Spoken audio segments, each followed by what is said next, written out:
What's going on? Hey, what's up, dude? Good to see you. You in Yeah, a new, are you in a new spot or did you rearrange the house? no, I don't know. Maybe I just put some shit away that was on the table. Oh man, how you been today? Good. Ooh, Peter's coming in too. Cool, All cool. right. Have you met Peter? Maybe not. Was that a puppy? Behind me? Yes, it is. And she has a diaper on.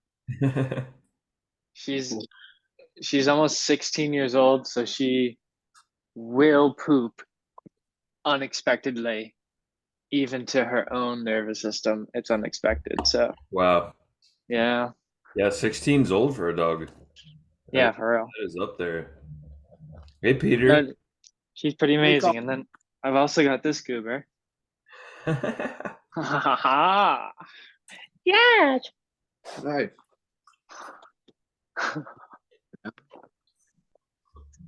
Peter, meet Raymond. Raymond, Peter. How you doing, Hey, Peter? hey, man. I got a couple pups here too, Raymond. Oh, check them out. They're very cute. I bet they can run. Yeah, they love to play. Their litter mates are about a year old. I'm fostering them right now, so it's pretty fun. They're good pups, and they like. They're. I think they might be fruitarian. Oh, yeah. You guys fruitarian? I've been going back and forth. I gotta, I gotta pick up some melons. Mm. Yeah, melons are good right now. I've done, I've not gone completely fruitarian, no, but I do eat a lot of fruit. Yeah, me too. Yeah. Same. Do you have you done some detoxes? Because I haven't really. I can't really get myself to go more in a day. It's like I get feeling too light if I. So I haven't done any super long detoxes, but I feel like I want to do one. Like I feel like I need to at least try it, but it's tough. It's tough at the end of the day. Have you guys experienced that? Oh yeah, big time.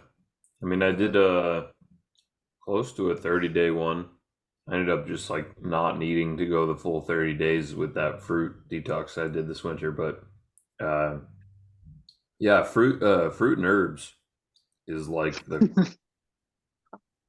got to get the herbs in too. You got to figure out right blend for yourself or like work with a practitioner that can make some themselves Uh-huh. because then it'll target things that you need to kind of address or whatever they sense you need healing most. Because when you're empty and when you just go fruit or when you even go dry fasting or water fasting, that's like the best time to put the herbs in because it's like a empty temple for them to do their work in. Right, right.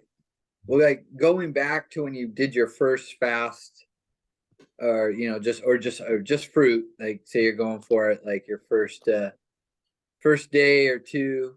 What's the key as you get into the evening hours? You just do some breath holds and like just try and play some music and candles and just like you know Blueberries, ah get full on blueberries a little bit. antioxidants, things that are high in antioxidants, blueberries and cherries. It's gonna help you Ah, sleep. good call. Good call. Yeah, Okay, makes sense. yeah. You can even do. I'm trying to think. Um, Peaches, peaches or nectarines seem Potentially, like they you just don't want to go too high in sugar. Um, right. but honestly, like once it's it's definitely a mental thing, and once you get past maybe the first week or so of detoxing, or even the first like 3 to 5 days, you'll start to notice like hunger doesn't come from to the same areas or doesn't hit the same areas. Um, I can manage hunger nowadays. I can fall asleep with hunger. Oh, you know what helped me a lot? What's that?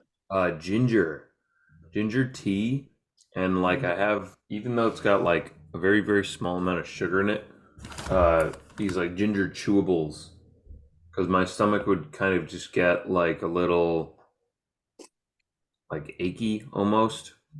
Uh-huh. I would just kind of eat one or like drink some tea before bed, and that would just like settle my stomach. You can Okay. even do like shaved ginger in some hot water or something.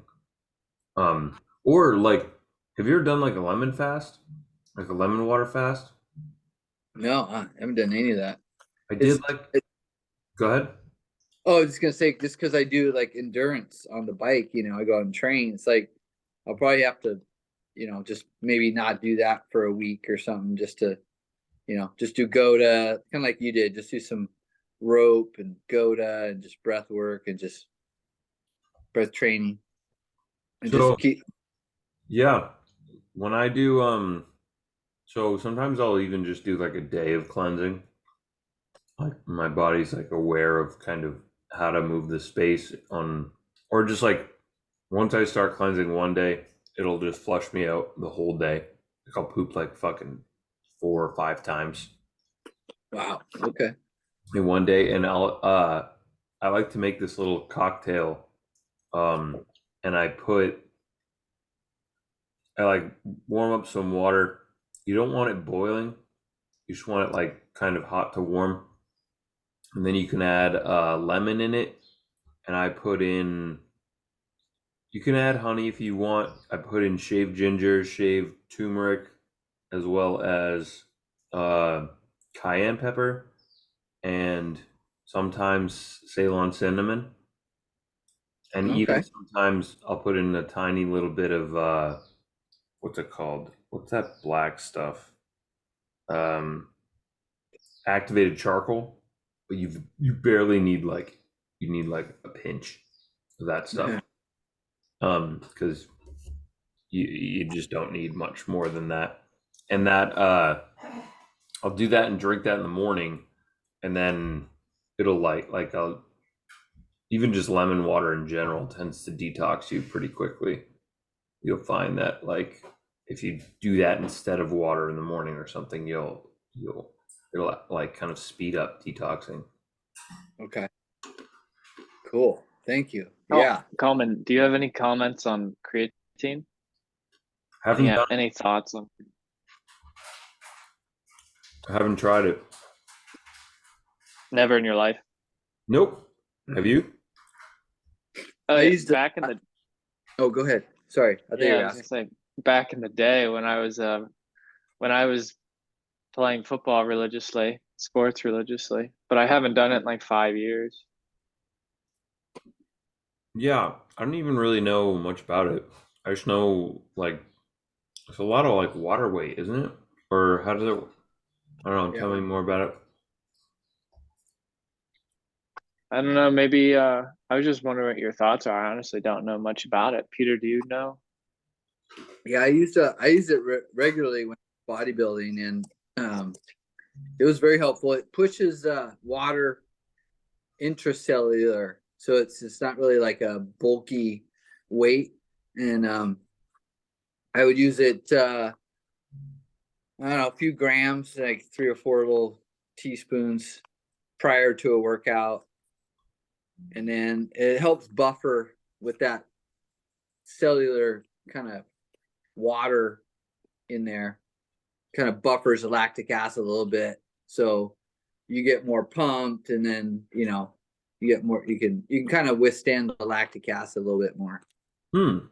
Gotcha. Yeah, it's Is mostly anaerobic. When guys would like start trying to use it for like basketball or endurance, anything over 3 minutes worth of exercise, it doesn't really do much. It actually can cramp you up because it can pull water out of your cells when you start Hmm. working, anaerobically or aerobically. right. Yeah, Cool, but thank you. it worked really good. Actually got really good results. Similar with, I never tried it with like separately from it, but glutamine and taurine. Those are the most abundant in the tissues, but we have to get them through foods because our body can't make enough for like when you're really trying to do what you're doing in bodybuilding. Hmm.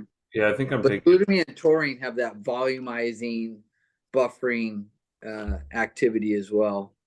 So when I would combine it, like I said, I never did it only with taurine and glutamine, but with creatine, those three, maybe a little vitamin C midway through a workout. Just kind of playing with it, but the glutamine and taurine is pretty cool. Yeah, I'm gonna check that out. Yeah, I like glutamine by itself. After a bike ride or something like that, just with a meal. But I don't really do it, religiously like I was doing it before. That's where I was spending, a lot of my money was on supplementation. Yeah, I think I'm on that as part of my herbal protocol. Glutamine, it's one of Yeah. them. Yeah. For real? Yeah, How do you spell the taurine? Taurine. They give glutamine and I believe taurine too, but they give it to burn patients in an IV drip. Helps repair the skin. Oh wow. Yeah. That's pretty fucking cool. I also I heard magnesium is good for offsetting lactic acid buildup. Have you guys heard anything about that? Magnesium? I know it's really good for like a lot of things.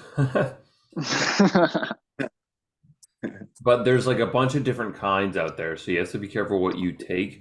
And I've heard transdermal is actually the best way to absorb it. Transdermal. Yeah, so like sprays and creams and stuff. Hmm. Um, Interesting. but Yeah. I mean, if you can get like a good supplement that basically when you look at supplements, you want to look for terms like high bioavailability. And that basically means that your system can absorb it easier because Right. it's from like nature or it's from kind of something that's not processed almost. Hey, Michelle's joining. Hell yeah. Got a crew tonight. Fuck yeah. There you go. Hey, so Coleman, Yeah. I don't know the status of everyone else in this call, but I just was introduced to your course, which is really well put together Thanks. and has a ton of awesome information that I haven't even jumped into yet. I've done the 3 practices that you have on there for the breath work, but I haven't gotten into your modules. And dude, I was honestly hoping that maybe you would go through like a little snapshot of each of them just to like, give us a little intro about what they're about, what you talk about in them. You feel me? Yeah. Let me pull it up. Let me see what's up. Maybe I can share my screen a little bit and sort of what I. Hold on one sec.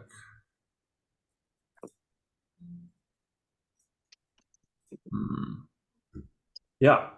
So basically, the idea behind the whole thing is that it will continue to evolve as I evolve. Totally. And I plan on.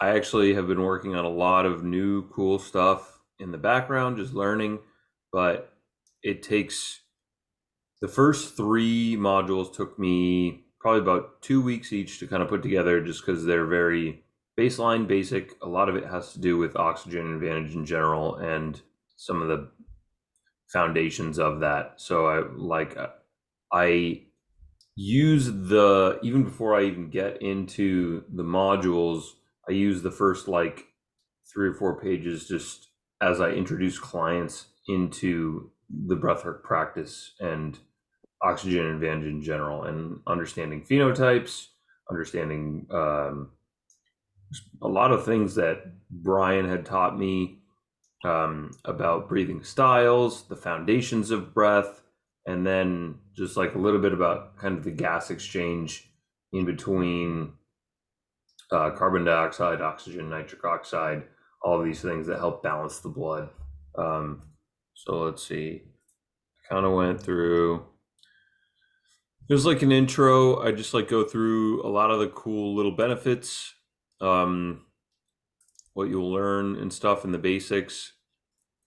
And then the first chapter, I go through the foundations of breathing, nasal versus mouth, posture, and cognition. I go through posture in the first 2 chapters a lot, and even in some of my like the first courses that I've done or the classes that I've done, I think a lot of people, even in some of Brian's group or like just in general in terms of the breathing world, don't understand a lot about posture and a lot about like structural alignment in general. So I take a lot of time kind of going through some of that info, more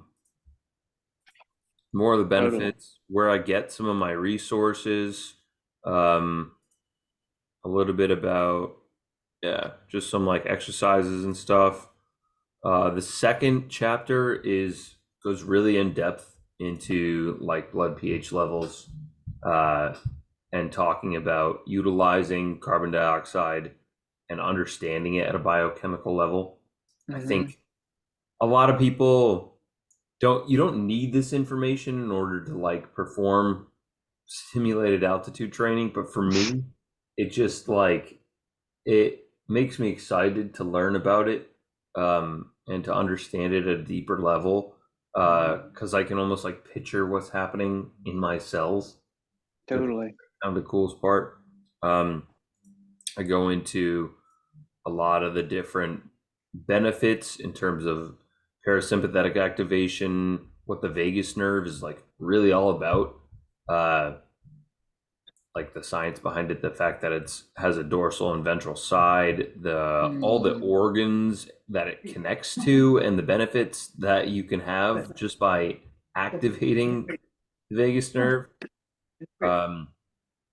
And then chapter 3. So, hey, Yeah, go ahead. can I pause you and ask for a second? You Yeah. said that the vagus nerve has both a dorsal and a ventral. I'm wondering if one is like a top-down process and the other one's a bottom-up. Is that the way that it works? So. I think the dorsal one's a bigger one, and it goes, I think it goes top down on that one. That would make sense to me.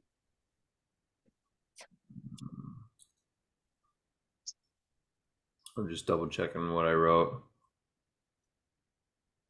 Yeah, it's so connected. It splits off of the brain and the stems, the 12 different cranial nerves. It's like the biggest one. There's a bunch that have different beneficial effects, but it is the biggest one, and it goes down like the entire body, as opposed to the other ones are more just situated in the brain or in the face and jaw and neck.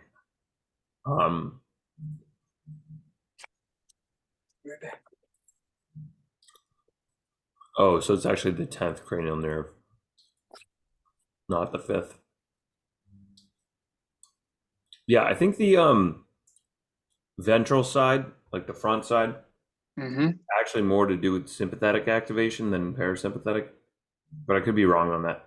I need to double check. But yeah, and then I go into tongue, jaw, face, and creating space in the system, in the structure, and how important that is to breath. And it's cool because I just keep learning more and more about it, especially the structure and alignment. I'm probably going to have some information out, but I've been talking to a lot of people about this, even you, about like creating a bigger structure and then doing max breath holds within those structures to like really allow the dorsal side of the diaphragm to expand, because a lot of people, when they do max breath holds in general, they get those diaphragm twitches and it sort of recoils, and you don't necessarily want it to recoil in that aspect because you're putting yourself in like a potential risk for injury almost. Like you're not supposed to flare your ribs, you're not supposed to crunch your spine. So if the contractions are making you do that, you need to create resistance against that so it can open up how it's supposed to. It's supposed to open up towards the back. It's connected to the lumbar and the thoracic spine. Like it fuses to the back of the spine in the back and literally goes down and up. And it's also like a little bit of a pancake. And That's been one of the, can I interrupt you again? I'm sorry. Yeah, of course. It's been one of the biggest helpful tips that I got from one of your sessions the other day, was breathing into the back of your diaphragm. And then that cue in alone is really good. The other good one is breathing to hit like a bullseye in the back of your throat. Mm-hmm. So you're sending it straight back and then feeling it go straight down to the perineum. And also just putting your hands back there and breathing into your kidneys is a lot more challenging than I anticipated. I realized even when I put my hands back there, I don't feel like that much expansion, and I really have to practice to get that to really expand. like cupping your hands into that space and like making your hands expand, making your palms like pushing your palms directly into your kidneys and making your palms actually like open up is one of the best ways to feel expansion. I plan on doing my next class. I want to do like deeper cadence breathing that just works on expansion of the diaphragm. It's not so much breath holds, it's more just being aware of where we can expand in our entire rib cage. So I have like a little bit of stuff I'm working on in terms of like the structure of that class, but that's probably going to be next Friday, or whichever day kind of works for people. But Oh yeah, I would love to get in on that class, because I feel like that kind of training translates so easily to decompression work, like with anything in supine, prone, any of the transitions, anything at all. I mean, standing work, all breathing. Yeah, super important for all that kind of expansion. yeah, people don't realize you can breathe into like different quadrants of your body and utilize breath specifically to even move your organs around. So people even talk about, people like I hear a lot in cueing wise, and I feel like this is just a bad cue because people don't understand the biomechanics of breathing. But a lot of people talk about like breathing into your feet or breathing into your legs. I'm wondering, like, are we actually breathing into those places, or is it that those places are getting distribution, but not from like where we're actually expanding from? So If you understand my question. yeah, so I actually, it's kind of funny. I took a Qigong class from a master today, and he talked about how the breath is like when you breathe in, you're expanding from the inside of your bones. So like not necessarily any one specific bone or part. It's more like all of your bones. And then as you exhale, you sort of, it's not about it. So it's a magnetic inhale and then an electrical exhale. And you're finding expansion within two different aspects of your body as you breathe. So that's how you create chi and energy, through the breath. So like if you think about, and he did this and I can't do it as well as he can, but you breathe into your bones and then you breathe out and you like see how I'm kind of extending a little bit. I don't know if you can see that. I can't do it as well as he can yet. But that's the exhale. And then the inhale, you continue to. What am I looking for? Yeah, I can't do it as well as he can. He can literally, like, you can see, like, this Oh, from this, these move from no this. way. That's ridiculous. He's able to, like, literally expand, like, his tendons within his structure. Okay. Okay, that's pretty ridiculous. I mean, I have that interest in the Eastern ways of meditation and breathing and prana.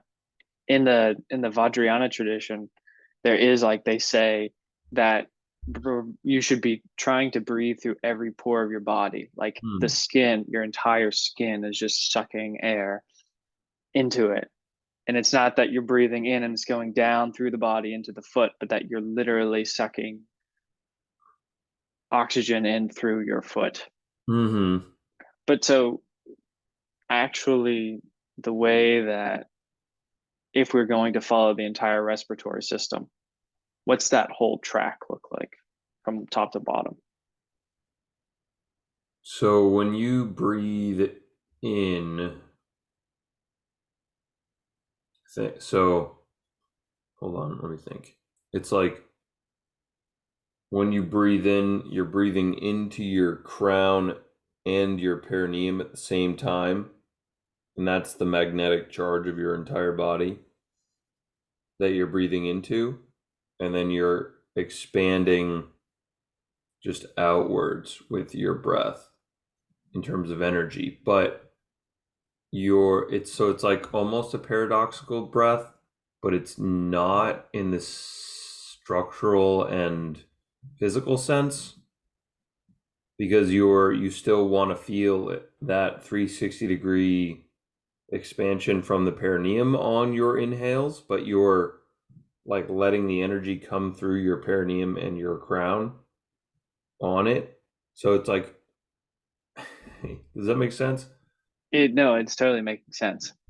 Um, so like the breath has multi dimensions to it, even outside of the physical. Like you have the three dimensions of breath within the physical space, which are uh, the intensity, the depth, and the speed. I think so. Like light or hard, shallow or deep, and then fast or slow. Um, and those are the three dimensions of breath in the physical. And then there's more dimensions that I'm not even fully completely aware of, but I'm just kind of learning about even now today. The magnetic effect, the electrical effect, the dimensions. So there's more to it. There's more to cultivating and capturing CO2 than I previously thought. Uh, and I think there's like something like sealing off and not leaking chi and energy, and that comes in a lot of different forms. Um, I think with that healthy activation and awareness of the tongue on the top of the roof of the mouth, the perineum being just you being aware of that, the solar plexus and the light contraction of the diaphragm, all of that in combination with itself doesn't allow leakage. But I was just, yeah. the leakage can also happen in terms of our movements if we're not fully active along our fascial chains or allowing the springiness of the fascial chains to express themselves. So like Goda has the concepts down of that, but they don't have the full picture. I believe in terms of the just like all of movement because they're a locomotive system. They're geared to move forward as opposed to multi-dimensional like movement in general. Um, like if we're talking just forward movement, yes, bows, corners, back chain dominance. But if we're talking about moving side to side, like just being more dynamic with movement, you need more fascial chains to be involved. But it all is based around the spinal engine and the cylinder within the body and the midline core structure that allows the expression of all of these dynamic movements. And it all is still spiralic and has to do with the Fibonacci sequence. Because the breath is a spiral as well. The way it enters your nostrils, the way it exits your body, it's all spirals. Everything is spirals. And whether we can see it or not, it's all working in that fashion. So, like, even if we think about the magnetic sphere, think about a torus. Our body is a literal torus. If it's entering from the head and underneath, it's doing this torus movement in and out of our body. That's how the energy kind of flows. And it's all spirals. Wow, you're putting a lot of things together right now. Literally Like right now. putting a ton of things together. It's awesome. I totally I want to jump on your back and say that I don't think the guys at Goda Locomotive System down in Louisiana have anyone who's doing Goda who's taking it piece, like trying to break down the gait cycle and like just practicing bows and corners, doing their drop-ins, doing their hinge work, like trying, like doing too much rotation. Anyone doing it that way is not really hitting the full the whole multidimensional being that a human being is, like you're saying. It's not getting at all the different fascial lines.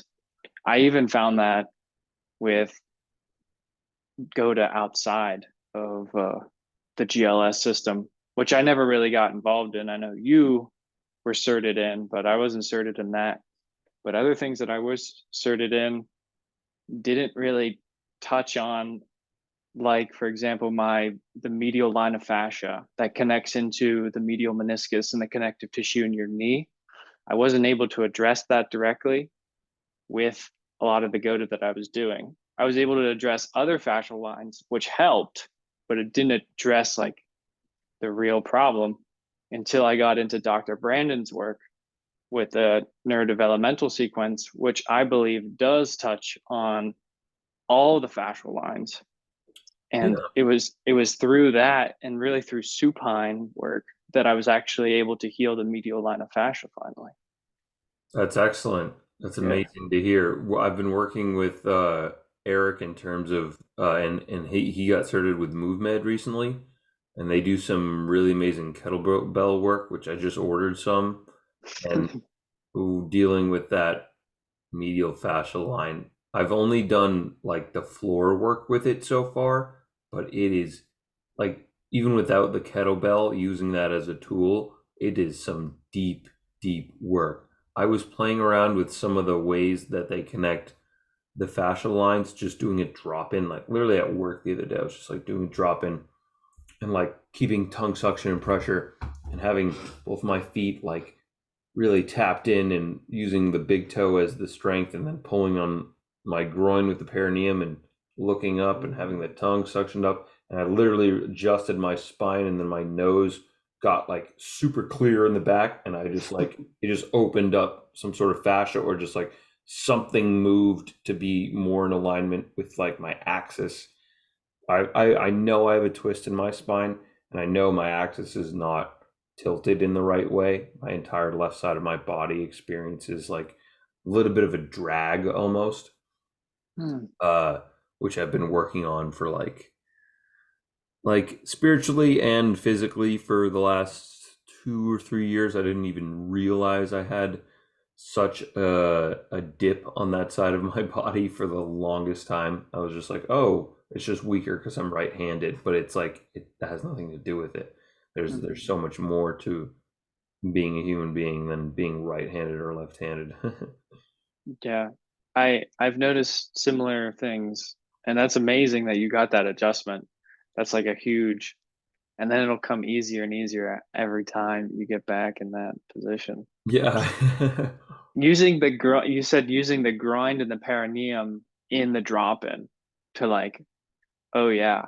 Yeah, that's gotta be elite. Now, Yeah, I squeezed up and then my spine popped and then my like combining the eye movement with it too because yeah, I've what done. you looking up? Oh You yeah. did it looking up, not looking forward, like you were like, So when you create suction and tongue pressure and you start to engage these muscles and then you start to engage these muscles along with thoracic extension mm, with all of those other pieces, you're essentially like reversing some of the compensation patterns that we have developed over, at least I have personally developed from sitting at a computer at a desk job for however long. Like all of that stuff has compressed so much of my body, compressed so much of my chest, and just like letting all of that kind of open up, but keeping like compressing along the spine but elongating the spine, really just like opens things up, opens up space in between all of your vertebrae and allows you to breathe into that. And then that's where decompression and you can get these sort of releases to happen. Um, yeah, yeah. thanks for taking me on that journey. I didn't even get into chapter 4 yet, dude. Yeah, wait, that's the biggest chapter too. Hit us up with what's in chapter 4.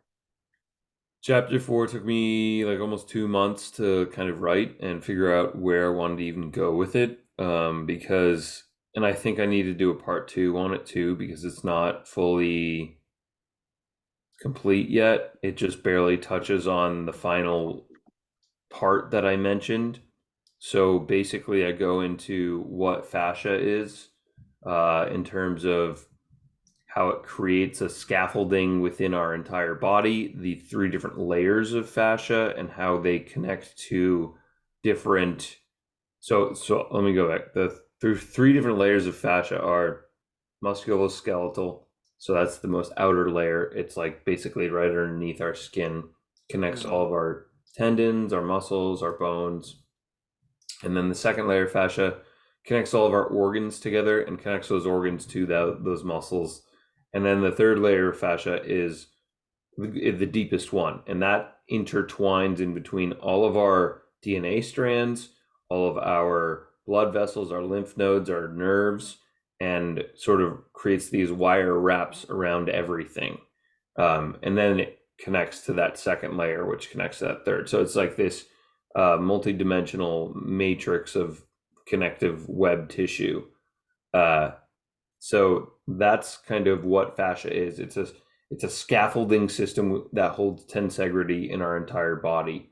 And then from that, we learn that it is receptive to light, to frequency, to energy and vibration, as well as it's just fluid and can get hydrated and dehydrated.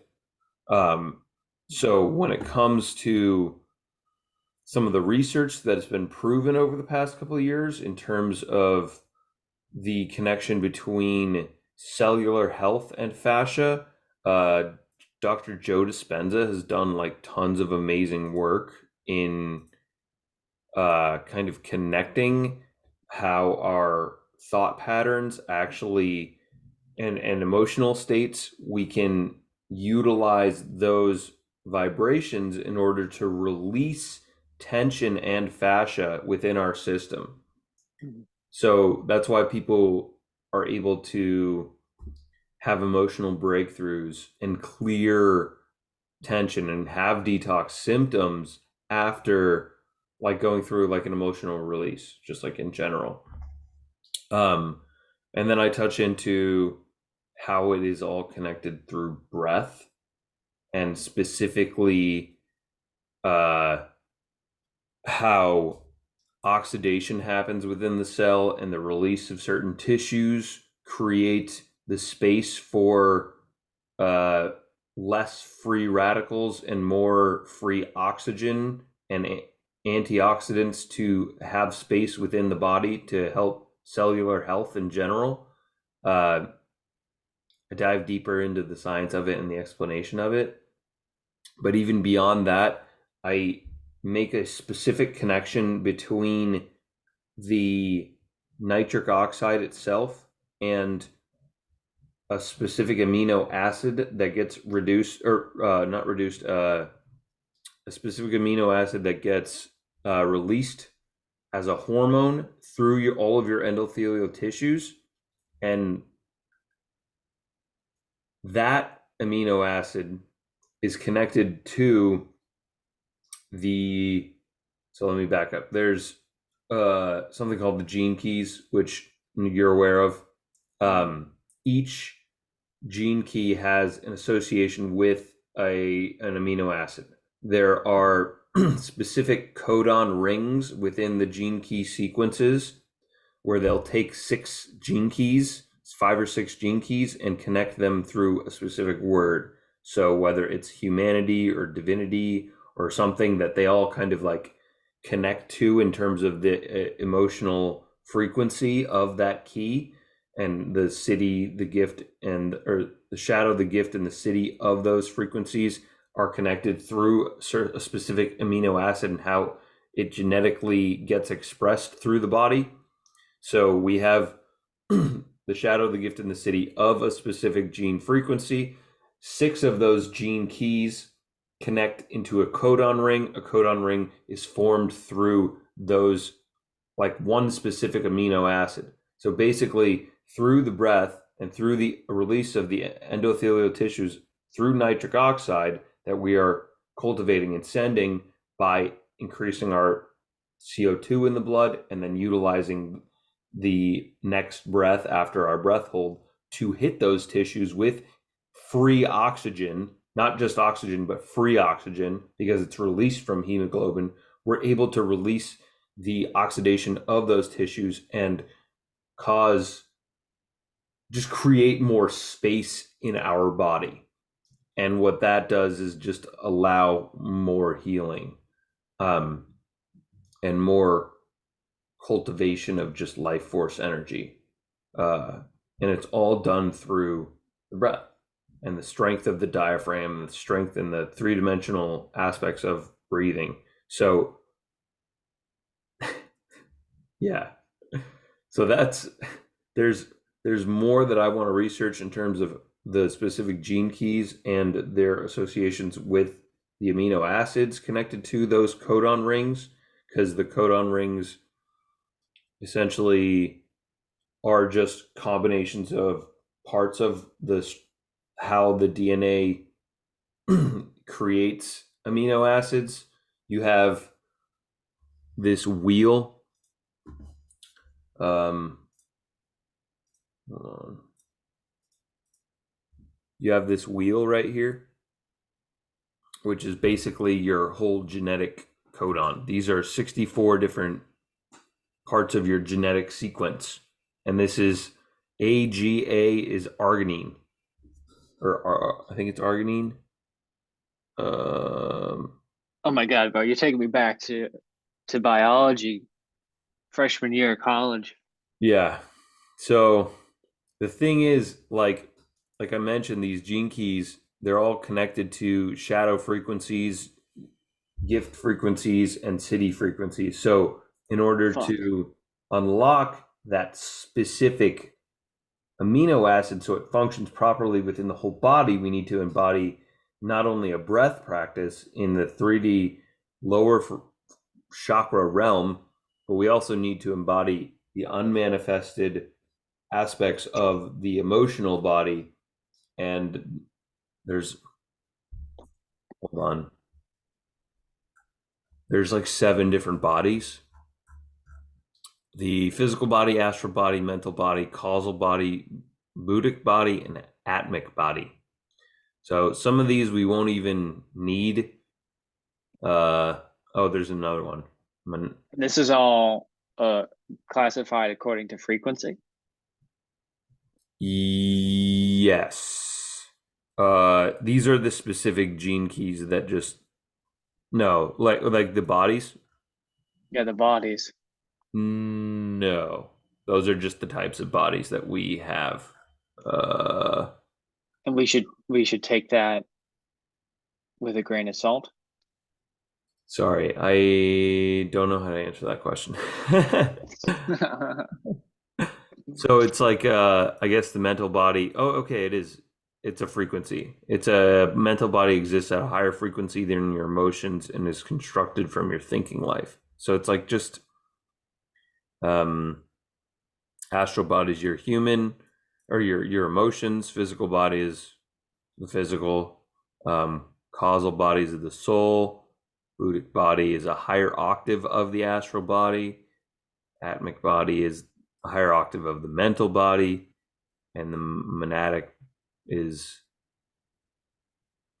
hardly a body in a normal sense. Yeah, that's what I mean by like it's it's the essence of divine consciousness itself. So does that answer your question? So, I, there's a lot of I've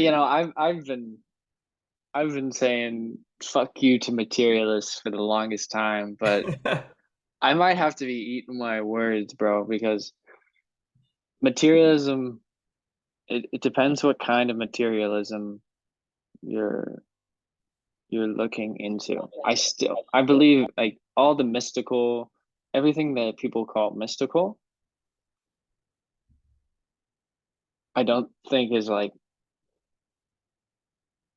it's it's still within the range of anatomy. Like there these ridiculously enlightened states of consciousness that are talked about in all the different wisdom traditions, just with different language, all have some sort of correlative within the brain and within the body. Mm-hmm. But there is obviously life after the body. It's almost as if the body, and body as in like our body, but also body as in the universe, within like the physical, what we're able to measure, Mm-hmm. is like it is is inside of, you could say, consciousness or the mind or whatever is like what the in Buddhism they call it the substrate consciousness, or they call it the storehouse consciousness, Okay. the alaya vijnana. The alaya vijnana is the piece of us that reincarnates Hmm. from birth to birth, the rebirth. That part of us.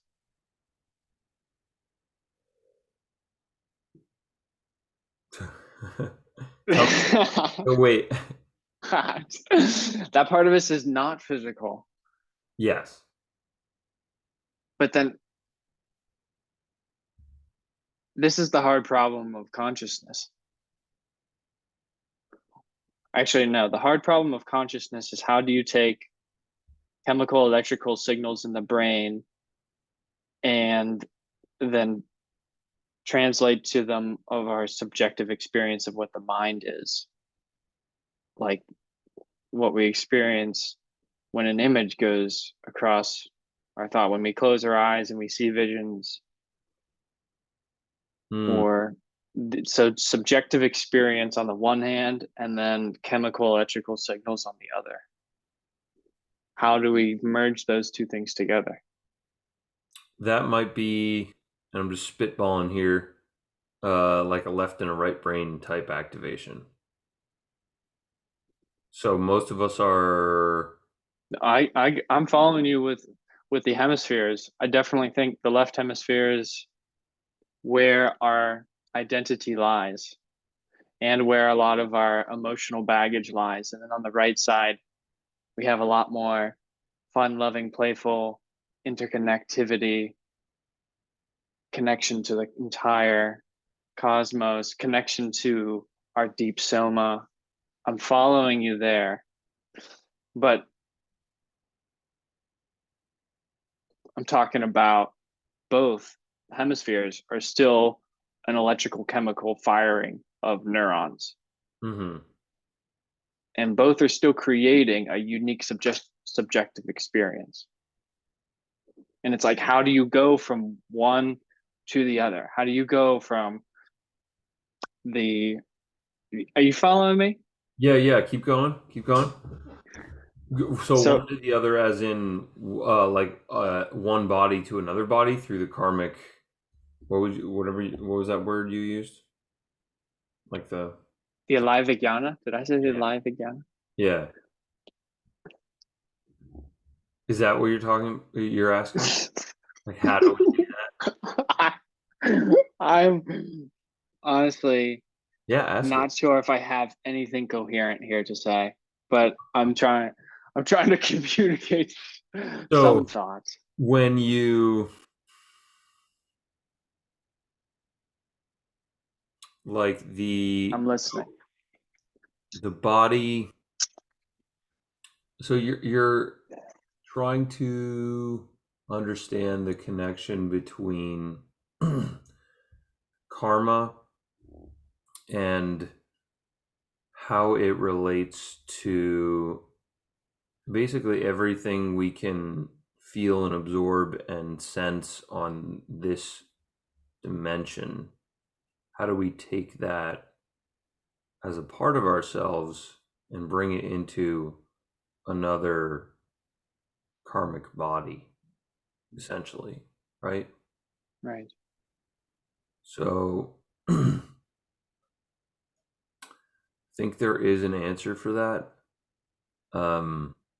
And I think it has more to do with cosmic evolution than it does with simply living and dying. Because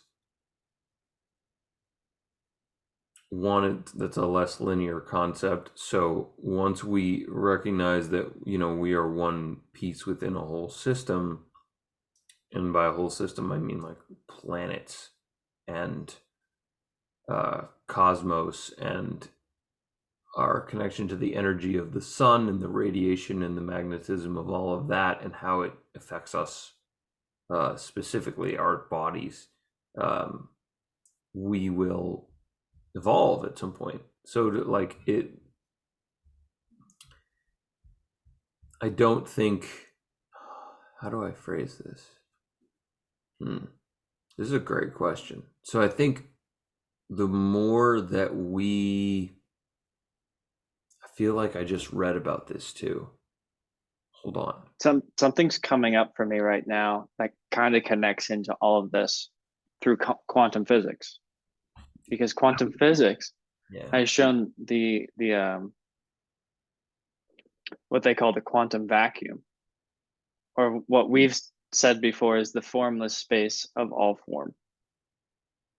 And it's like it's that quantum level, that mathematical space, because it's literally a mathematical space that's measurable. Oh, dude. That is what we're connected in, and that's where our alaya vijnana, or our karmic history, will transfer into, and then come back out of when it's time to take a rebirth. You feel me? Mm-hmm. What did you just find? So I literally read this like yesterday or today. So it says, even though this is from the Gene Keys, number 22, and Wiggs has been on this one as well. Me and him have been both reading this simultaneously, so it's kind of funny. Because it is so deep. it's It's so damn deep. So deep. out of the Gene Keys, all of the Gene Keys, I think it's one of the deepest ones that's taken me the longest to kind of get through and really meditate with and contemplate. I need to reread one of its programming partners, which is the 55, because that was one of the first things I read, and I think I just need to revisit it after this because it when you read the programming partner, you understand more about like all of it together as a whole. But it just this one little thing I read the other day, and it goes on to talk more about it too. It says even though karma is purified in the after death state, it can manifest during a single lifetime. The law of cause and effect holds true on the material plane too. However, the material plane is extremely dense, which means that we do not always see the results of our good or bad actions, thoughts, or words quickly. Having said this, we are now living in a time towards the end of a great epoch. At such times, natural laws are often seen to bend. The general collective consciousness of humanity has been gathering in the Akashic Ocean for millennia. So the Akashic Ocean they defined earlier in the chapter, and it's basically like it's like all of our collective karma in the quantum. It's just there, and as such, it has effectively programmed the way in which that ocean functions. As our consciousness evolves more quickly, the turnaround for the law of divine memory is altering. So, in other words, karma is speeding up. We'll reach a point in evolution where redemption will manifest even on the physical plane. This epoch is coming. The time of healing, the sacred wound that causes suffering is now. This is making me think of the yugas from Hinduism. Yes, exactly. And Kali Yuga, the Kali Yuga. It's exactly like timed in the same way that these were written and that the downloads were happening for this entire teaching. In like, I think it started in the late 90s and early 2000s, and even more and more downloads have happened in the past 10 years. The whole Venus sequence by Richard Rudd, the sequences in general that he's written. I'm going through the Pearl sequence right now, and it's kind of wild how like we evolve as human beings, and some of us naturally just do these things just based on life and based on who we are, specifically based on our whether certain chakras are open or just energy is sort of held within our own bodies, how we learn things.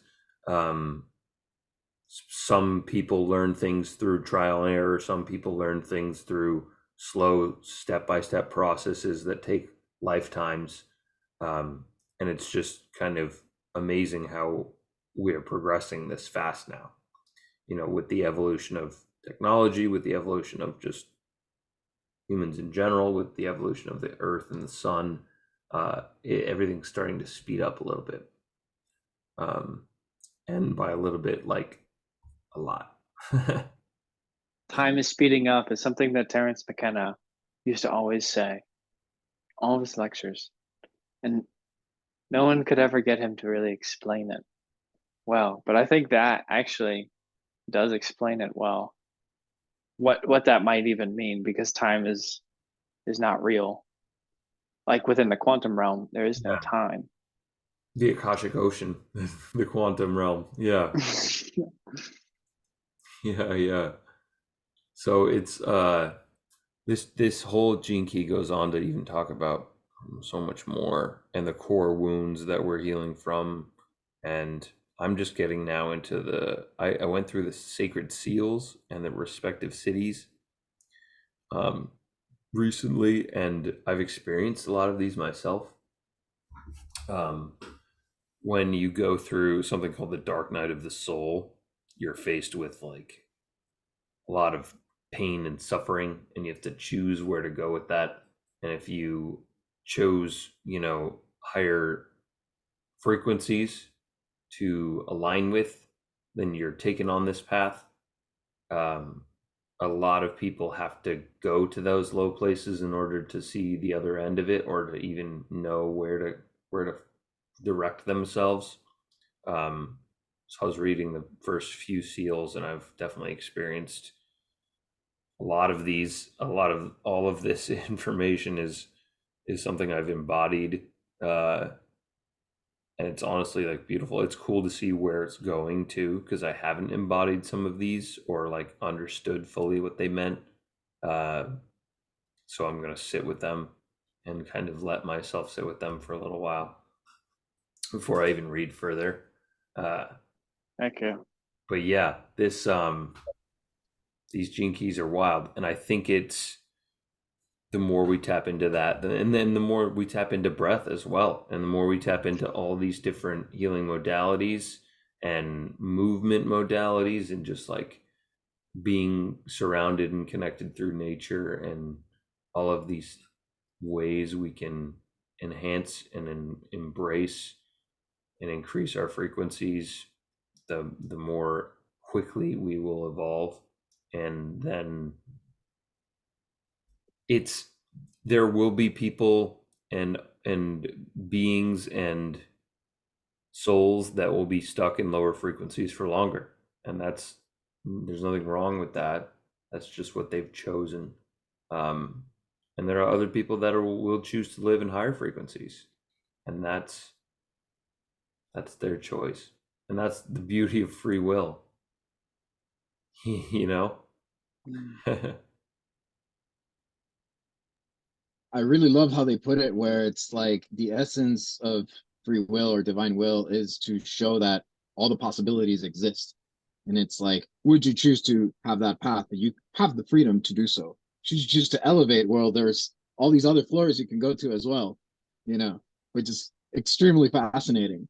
And man, I'm just checking out with the seals, the seven seals and all that stuff. And dude, it's so dense. And then they're like, oh yeah, I've heard of this before. And then by the time you're getting into like number 6 or 7, I'm like, oh man, like this goes beyond. I thought it was like that much easier. But what this pertains is how many permutations exist. How the same way as there's a fractal infinity and as above so below, there's this fractal infinity within this specific gene key, because its focus is on gratitude. And if you look at like just the pure essence of what gratitude is, that exploring its fractal geometry, its diversion, the different possibilities in the quantum realm that are attached to gratitude and gracefulness, to see that all these things have manifested, as in like these are the little breadcrumbs to get you deeper into this other plane that's obviously beyond our waking state, because we operate at a beta level. That if we were to create this conversation in the much slower brain waves and just like use them intuitively in the sense of contemplation and meditation, like I have, I'm in pure curiosity, and you always pop into my mind because it always goes back to like, so how deep is your breath right now? If you really want to, if you want to learn this, so how deep are you breathing right now? How slow or how fast or how shallow, how deep are you doing while this message is consistently activating? Uh it's almost like breathing is like your Wi-Fi router. So and then from there your focus can travel farther. And then if you do soak yourself into that essence and that sense of peace and you explore gratitude, like a lot of these things in this chapter start making so much deep sense. And that's where you start seeing also like those wounds that you spoke of with like depression, repression, all the stuff, denial, Rejection, and then shame, yeah, all yeah, of it, yeah. all of it, man. And it's, I love it how they also say how, yeah, a lot of this is also pertaining to a lot of junk DNA, a lot of things that from our primitive world that we've evolved into, and they've been there as like old software that used to have its purpose back when we were in another form of evolution. And now that we're bringing this in to allow like our bodies to change through this illusion of time, which essentially actions with purpose, like to infatuate that ever growing sensation in a way where we don't have to intellectualize it. You just got to like breathe into it and use our focus as like this laser and communicate through Wi-Fi with like all of this intuition and all this knowledge, and then seeing how this fractal space just keeps giving you lessons and lessons and lessons.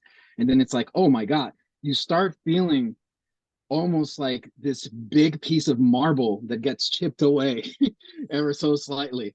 And then if you approach it with that Michelangelo sense of taste of intuition, it's like you just reveal who you are in that whole process. And it's like, oh wow, it's like I really don't, it's less of rebuilding, it's more of just like letting go of things. And then from there on, it's like, wow, you are this work of art that's always in progress. And once you understand that you're this one little thing in the vastness of everybody else, I've learned to understand how much more important it is to not only do this, and even with the whole karmic ocean, the akashic ocean as well. It's like how our integrity, our ability to wake up and better ourselves is also creating light for others, and then creating that network of people where we can elevate each other is also affecting the ways that we're not even like noticing, but there's something there.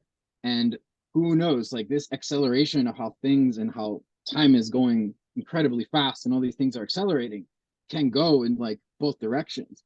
But understanding the integrity that exists in just this essence of gratitude, and just like breathing deep and making this part of like a whole daily routine in whatever we're in our modern society, it's very fascinating, the things and the opportunities that happen in the teachings that like start popping off out of the blue. Like, man, I just go with the flow as it kind of goes with it. I literally have the chapter open right now, man, and it's like I just get so many wows, man. It's like some Owen Wilson wows all over the place. Yeah, So, yeah. Wow. it's like, bro. You Yeah. guys are getting me excited to read the Gene Keys. Honestly, everything that you talked about. What is your name? Wigzen? Yeah, man, Wiggs. Wigzen is Wiggs. one of my artist names. Yes, I basically make music, so I think my Zoom is still linked with like my names for music making. Gotcha. But yeah, yeah, man, it's nice to meet What, you, Raymond, and nice Michelle. It's you too. nice to It's super meet you, cool. man. I could tell everything that you just said came from your right brain. Yeah, You know why? Because I mean, it was way out there. You were smiling the whole time. You were having a lot of fun with it, and it all was very coherent, and it wasn't linear. It was coherent, but it wasn't linear. Totally made sense to me. And just talking about gratitude will light up that whole part of your brain. And so I just want to say for everyone here, I'm very grateful for this group of people. I'm grateful for this body that I have right here. I'm grateful for this sunset. Now that I've said that, free thank you will. for I want to, reminding me. yeah, Yes, keep man. going. I want to put a pin in free will because you guys talked about people choosing to descend in vibration or become less conscious as still having free will. But I think you could even argue that if you don't have control of your attention or your breath at any given moment, and from the moment you wake up to the moment you go to bed, your attention is being directed by things in the external world pulling you into it, then you could argue that that person literally does not have free will because they're not making any of their own decisions. They're not directing their attention with their own faculties. They're just getting drawn into different things. I don't know what you guys have to think about that, but Um, that was one of my thoughts. yeah. Yeah. Essentially, free will has taken a lot of souls, or like been taken away from a lot of souls. People, the word enslavement is a real thing that happens with a lot of people on this planet, in terms of like even some of the basic stuff, as well as some of the deeper, darker parts of this world, in terms of actual enslavement, in terms of like human trafficking. People are not in control. They have no choice, no free will. They're captured.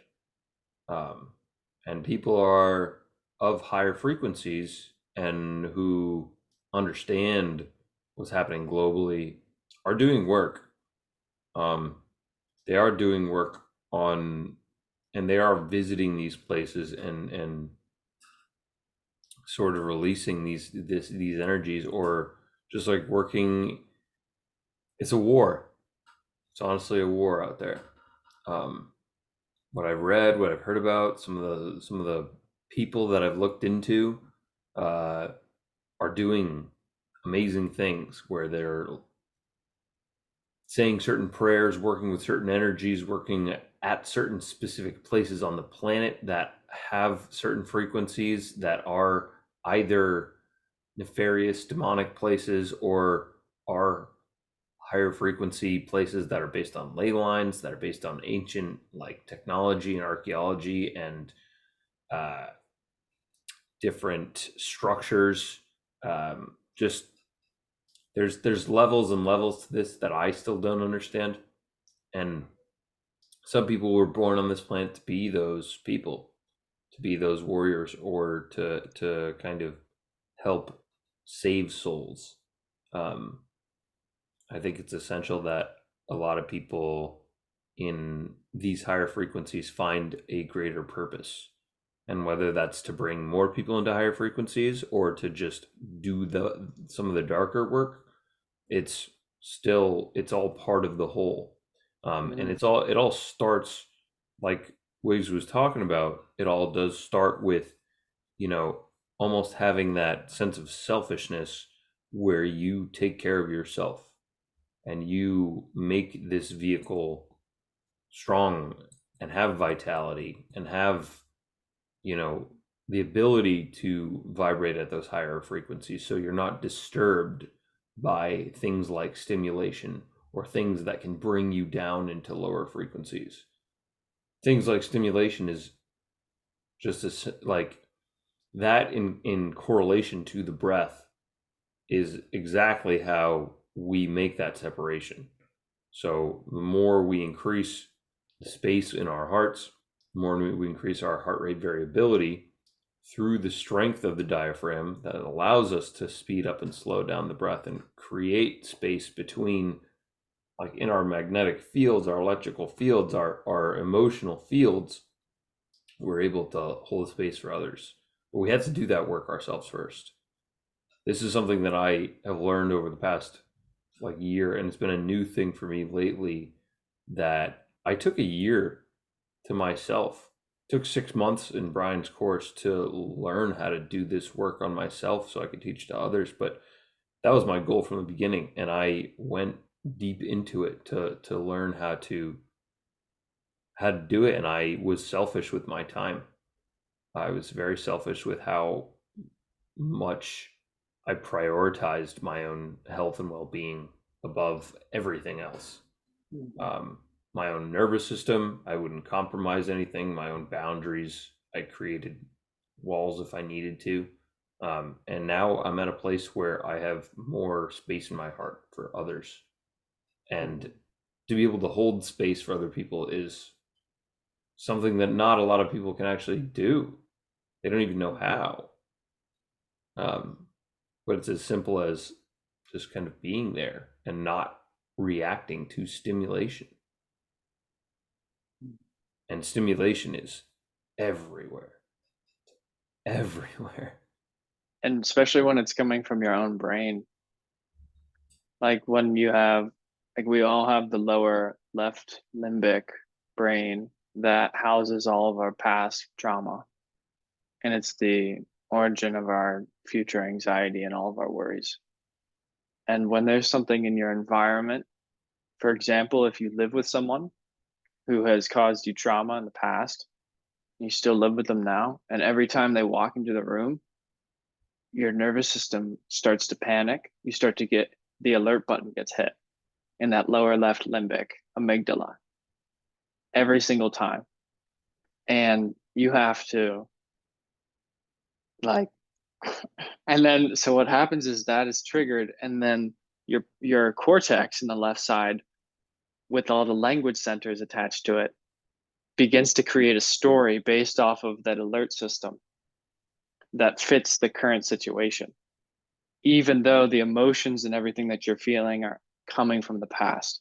And then if you're not aware of that and you start to act out based off of the story that you're telling yourself, then usually you sabotage your own life, to the point that you hit this reality wall where you're telling everyone how it is, and everyone's telling you that's not how it is, you're wrong.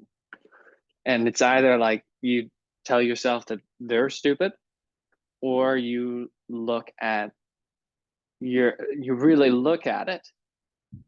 And I just had this experience recently. Then the next day, I actually brought my whole family together and we talked about it, talked about what I was experiencing, and I just listened to everyone else's perspective. And as a family, as a group, we ended up coming up with something that made sense, which was like I discovered that the feelings and emotions that I was feeling now in the present were coming from past trauma that this person had inflicted on me when I was a child, and I couldn't do any better and I had to repress everything. I was not allowed to make decisions for myself because this other person was making them for me over and over again. They had the belief that they knew what was best for me and I didn't know. And so I basically lived a lot of my childhood in repression. And all that was like coming up now when I was with that person, and like I was getting very upset and not knowing why. But then after conversations with my family, I understood why. And it was like this deep psychic trauma, which is also connected to other psychic traumas that ended up 2 weeks later coming up in my dreams. I got this very strange dream, which I'm not going to talk about right now because we're recording this, twice actually, until I finally acknowledged it. But it's like, so, and this is the work that we're talking about with the gene keys. This is like where it all is supposed to be going. It's like the evolution, the let me finish and then I'll let you talk. It's this part of ourselves, the lower left limbic amygdala region, that houses all of that, connected into our identity with all of its language centers in the prefrontal area. That is where our growth edge is, because it's literally showing us where all of our pain, where all of our resentment, anything that we've repressed, where it's at. It comes up in the most strange ways, though. It's almost like a big wave where it looks small at the beginning, but then once it starts to crest, it gets really fucking big, and then it crashes down on you. And you have to make a decision on how you're going to handle that wave. Like, are you going to run with it? Or are you going to turn and try to change it? I've done a ton of that work in psychedelics, and it was so different. Psychedelics, it happens like that. These things arise, you have the awareness to work with them, and it's almost like it flushes out of your system. It's very quick, it's very fluid, but doing it without a psychedelic, when it actually happens without psychedelics or without anything like that, it's just coming out of you from your present situation, and you're trying to, and then you're dealing with it. It's a whole different experience. And I'm still struggling with it because my brain still wants to send off the alert system every single time. So I'm still trying to figure out, like, how can I really rewire those patterns so that this doesn't continue? And I would love to hear what you guys think about this. If you've had your own personal experiences, anything would be cool. Yeah. I mean, 2 words, Joe Dispenza. That's the guy who blew my mind with exactly the situations you were talking about. And I'm glad you brought that up, because a lot of it deals with how to restructure your own neural nets.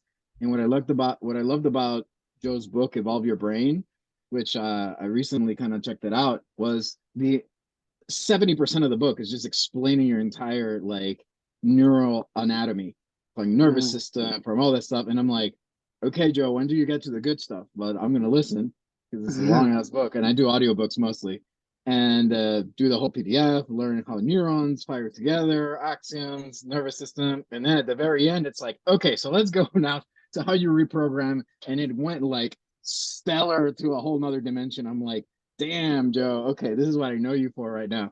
And it all made sense, because it was that whole infrastructure of learning to bypass the amygdala.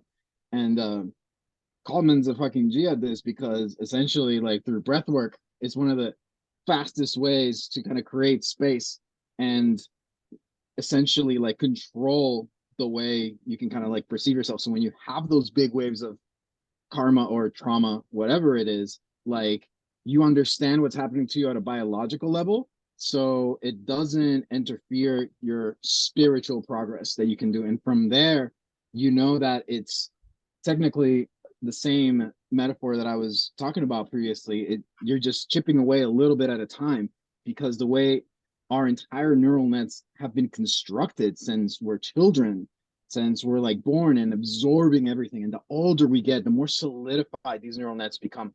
Now that we are in this whole age of wanting to heal ourselves and restructure things with a much deeper intention and much deeper purpose, a much us knowing better in general, like it goes back to just like taking a little step at a time, and like any little, it basically any little effort is worth it, you know.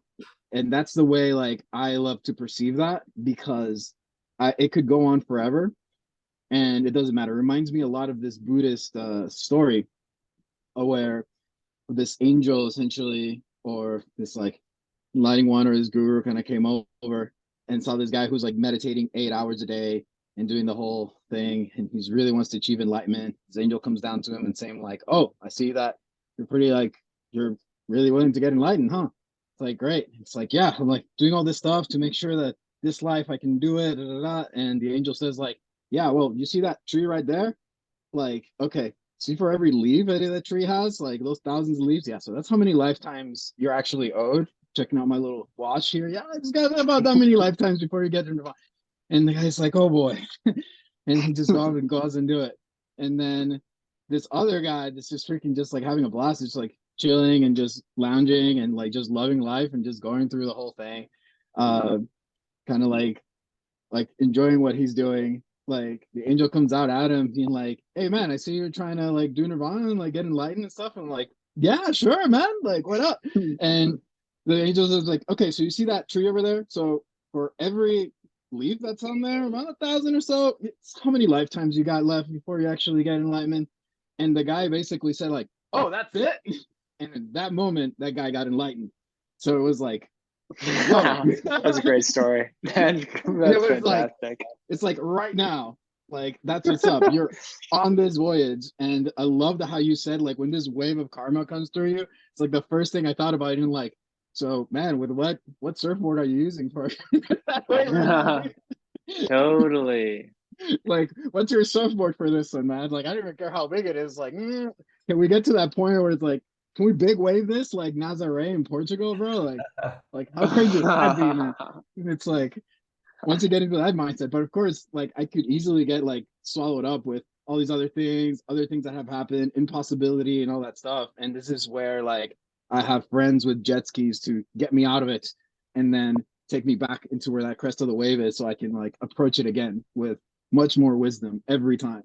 So it's like that beautiful cycle is what makes it happen. And it's all chipping away to build a stronger neural net in to the best of our ability, regardless if it happens completely in this lifetime with how unexpected and how random things are.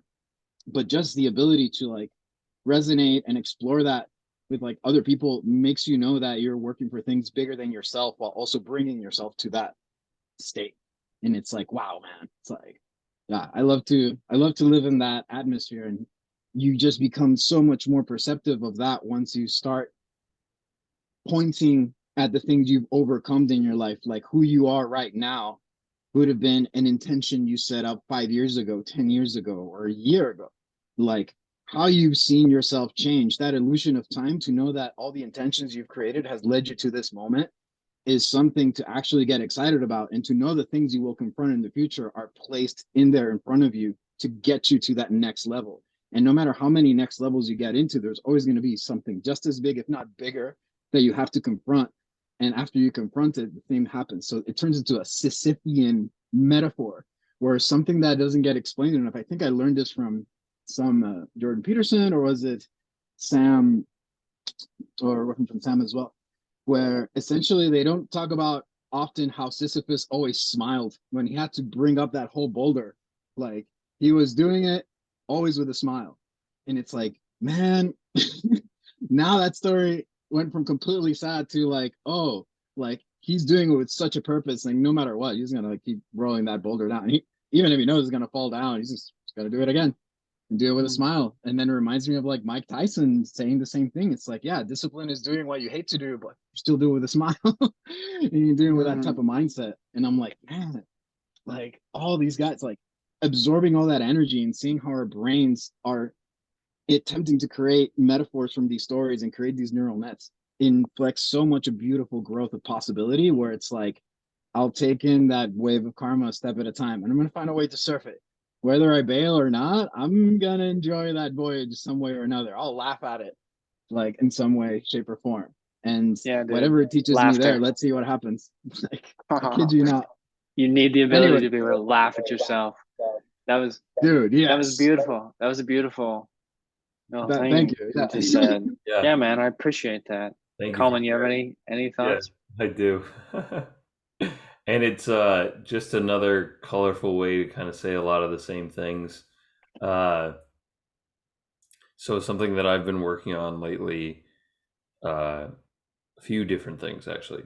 One is to follow my intuition, and two is to use my voice, use my actual throat chakra in the truest sense of the word. And so those two are very much attached to each other because your intuition doesn't have a voice. And so using your voice to kind of create and the space or just communicate who you are or what you need to do, or like allow that your intuition will push you in a direction, but the voice that you have can actually help you move through the energy or the emotions that are connected to your karmic trauma or whatever it was. So you used your throat chakra with your family, and you were guided by your intuition, your third eye. So in the same sense that there's this purpose and this resistance that we experience, this boulder that we're pushing against, Wigs, we use our intuition to find where we're resistant against. And that is where we need to go. That is our cosmic path. That's how we figure out where to go next. You even said it yourself. I had two of the same dreams, and it wasn't until I created the sense of the urgency around it, the purpose around addressing this thing that was in my awareness or in my subconscious or conscious. It wasn't until that moment were you able to actually do what you needed to do in order to work through that. So really using your voice, but also just following your intuition. I started using Sananga. I did my first one, and I'm going to use it every new moon and create intention behind it. And I want to be able to keep this clear because this is active right now. This guy is it's like the whole purpose of my, like a lot of struggle in my life is the thyroid. A lot of the things in my life that I haven't been able to express since whatever. It may be beyond this lifetime or past lifetimes, ancient parts of myself, whatever it was that manifested my thyroid issues in my life, I'm now pushing into and moving forwards because I found that that's the resistance. That's the resistance that's been created against me that I need to embody the masculine and step into and really push forward. Yeah. So you found it too, man. Yeah. And you addressed it, and that's part of embodying the triple solar masculine. And we have the tools, and Wiggs and I've been talking about this literally yesterday or something, but there's 3 parts of the triple solar masculine, and it comes within 3 different bodies, so 3 different avatars have shown themselves, and they have tools in order to allow us to be and step into the masculine, which once we step into these three, which I'll actually just say real quick. So the first one is Hermes, second is Christ, third is Buddha. Hermes teaches alchemy and transmutation. Buddha teaches karma and rebirth, and Christ teaches forgiveness and atonement. We can embody all of these, and we give birth to a fourth consciousness, and that is the cosmic mother. That is the female, the feminine, and then we embody both, and we're able to elevate our own frequency and just step into further evolution. Mhm. Wow. I appreciate it. I'm really glad I spoke up and shared that with you guys because I am as well. yeah, you both are awesome. Thank you very much. I think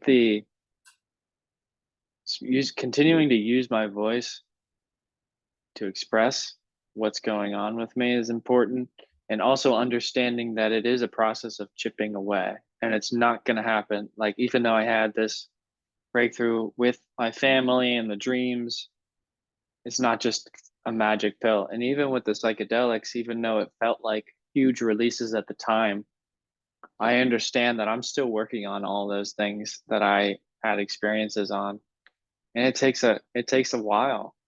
I'm Yeah, only. there may I'm not sorry. even be things in your awareness. So there are Oh people yeah. Oh, that there are.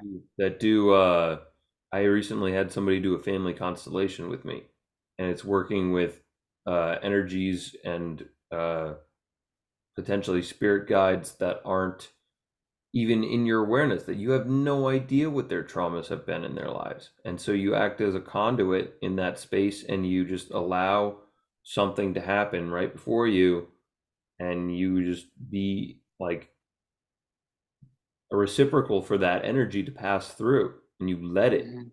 and you don't even know, Right. you have no idea what it could be. And it doesn't even have to, you don't even have to attach to it or be part of it, but you can potentially reach out to somebody who knows how to do one of those and then experience that. Well, that would be anyone who, like, maybe practices Reiki and had someone Yep. open up emotionally on a Reiki, or a psychedelic sitter. But also, you'd have to hold the space for someone to work through that. Or yeah, yeah. Um, I think though, you guys talking about this, you guys both being probably 10 years older than me. I don't know how old you are, Mr. Wiggins, but you strike me as maybe not in your 20s anymore. The beer doesn't help. I'm 36, but I honestly still feel like I'm 36. 13, dude. That's a great thing, man. That's Still feel because like 13. you're connected into that part of you that is still a young kid who just wants to play and have fun. Yes. Um, Yeah, you obviously know how right-brained I am. That music and stuff you like are that, super right dancing brain. movements. Yeah, bro, Yeah, yeah, yeah, you yeah. um, yeah. Um, but I think there's times in our life that are highly concentrated with this kind of material, that this stuff really comes up. Like, there's really, and I think this part of my life for me has been that coming together again with the family after being separated for a long time, for like 7 years, and then coming back together has been huge for exposing those. But then I think if you do work through those and you go and you create your own family and you create your own living space, that, I don't know, I should ask you guys, do you guys feel like you're going through just as much or more right now than you did maybe earlier in your life or at different times of your life? And also, do you seek it out ever? Do you go looking for these growth edges that we're talking about? So I think, and somebody talked to me about this recently, but I think it's all, like I mentioned this before, it's all like we're connected to the cosmos in such a way that allows for these things to cycle through at specific times. I had an acupuncture session today, and she was talking about how Venus is coming around in its 7-year cycles again. So things like our relationships with, potentially lovers or even family are showing up again. So if we have it, basically, it's these things that will pop up again and again, but it's that, once again, it's kind of that free will that we have the choice to figure out how we're going to react to it. And whether we're, enslaved or not, a lot of people will still kind of have some of those choices. I mean, you spoke about something extremely powerful. I mean, both of you did right now. But I'm fortunate that both my parents are still alive. But I've also similar to how Raymond's describing, the space I've had like between them without being able to be a full realization of who I am, and still falling into old neurological patterns from the paternal and maternal constructs that I was raised in. It's almost like I could be having a very enlightened experience of some sort, and it takes so much energy not to fall back into patterns that I have with the relationship with my parents, where I see things like the family constellation thing, a very powerful practice. I remember attending to one of these so many years ago. It was like 2006, 2005. I wasn't even in Boston yet. But the whole thing is like it showed how, wow, you create these symbols, to basically communicate with your unconscious of how these energies and this relationship energies are distributed inside of your psyche in order to create a much stronger harmony with who you are, who you authentically are, and who you become in a way. So that for me was extremely important. And it does take like a vibe where you need to be in like your best self. You need to have been soaking in so much of these powerful habits to then get tested with this karmic wave of unconscious programming from your maternal and paternal factors. And I feel a lot of it can be broken once you learn to, a lot of it, you just know where the chips are, where things can be broken down, and think what things are need to be accepted. Once you understand your parents through siblings and other members of the family, it cannot just be just the relationship you have with them. It's like, what was their relationship with their best friend? What's their relationship with like your aunt? What can they tell you? For instance, in my personal situation, I was born when my father was 50 years old. So it's very fascinating. Like, Holy shit. my father was 50 when I was born. So it's always easy to tell. So he's like 86 now. So, and he's still alive, he's kicking, but cognitively, he's a construct of all these old patterns and all these neural nets, to the point where it's like I could try to talk to him about these things and about trying to better his life and all that stuff, and he still sees me as a child. And it's like it's almost like I can't reclaim that space. So part of me is like, I'm just gonna like love you unconditionally, and accept that that's kind of how it is. But I really want to fix these paternal concepts that I could never fully develop with myself, and I had to absorb all these factors from other people. Like my mother had to carry the paternal energy and the maternal, like masculine and feminine energy, to raise me, because like my mom to this day is still like kind of a bigger authority. And when I was growing up, that was the whole deal. But from my father, I learned to be a very kind person, you know, but which is kind of like, it's a very interesting dynamic. But the essence of it is, it's like for me to harmonize with who I am while they're still alive. And I a lot of the change occurs to me of understanding what happens when they're no longer in this earth and they have to transcend this plane.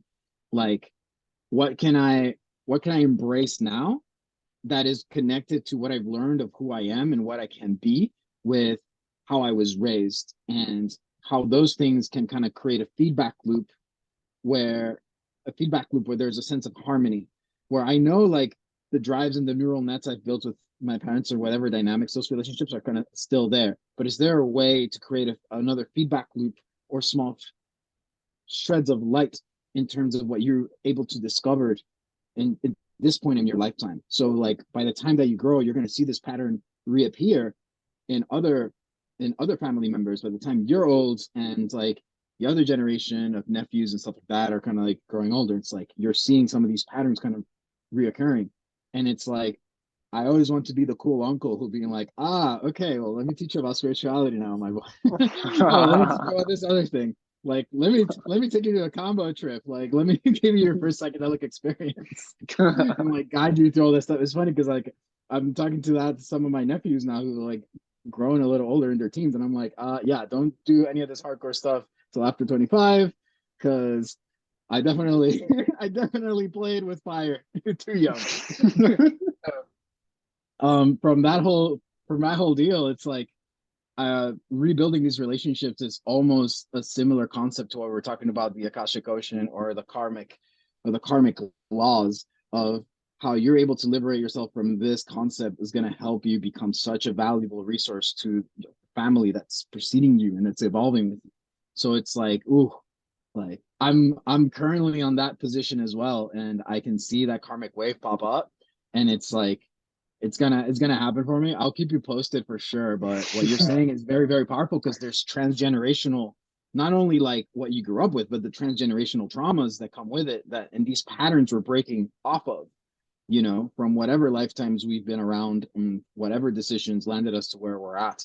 You know, there's ghosts of things that like are trying to survive through you through actions. It's like how people have two types of death, right? When they physically leave the plane and when people stop talking about them and don't remember them anymore. It's almost like these transgenerational traumas are trying not to die twice. But you're that motherfucker that can actually like switch it up. And then like, okay, wait, I see that. And I'm going to transmute you. I'm going to use this alchemy for it. I'll bring in the Christ essence of creating a sense of forgiveness, you know?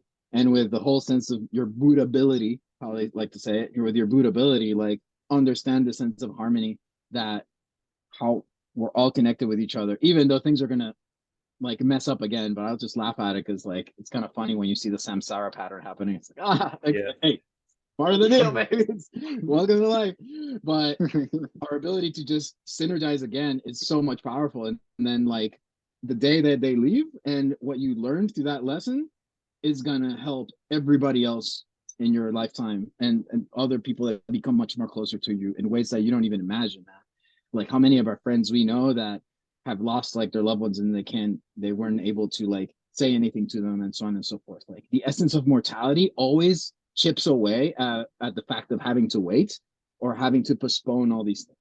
And that's how I react towards like, let me find a solution, let me start harmonizing some stuff, let me tell my mother that I love her, let me tell like my father, it's like, yeah, I know you don't get me, but I love you, Dad. It's fine. It's like, and I'll like find a way to laugh at it. So that's my take on making that powerful practice to harmonize, even if they don't understand you. Like you understanding yourself is a very powerful thing, because they're just trying to be there for you. If there's a loving relationship, they're trying to be the best possible person they can be in order for you to be somebody who's self-sufficient and grow up to whatever you want to be, you know.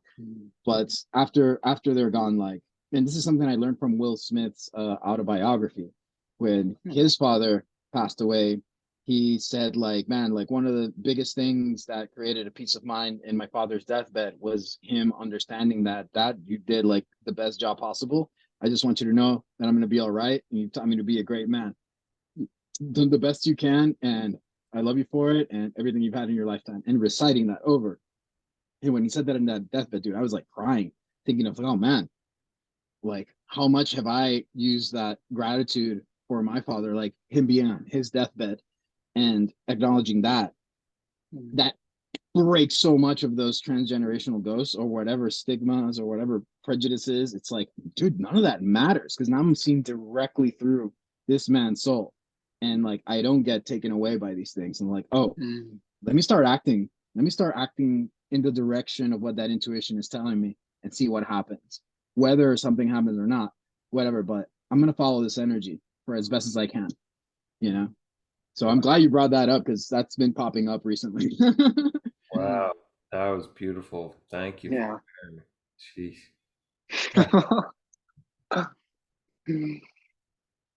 This is awesome.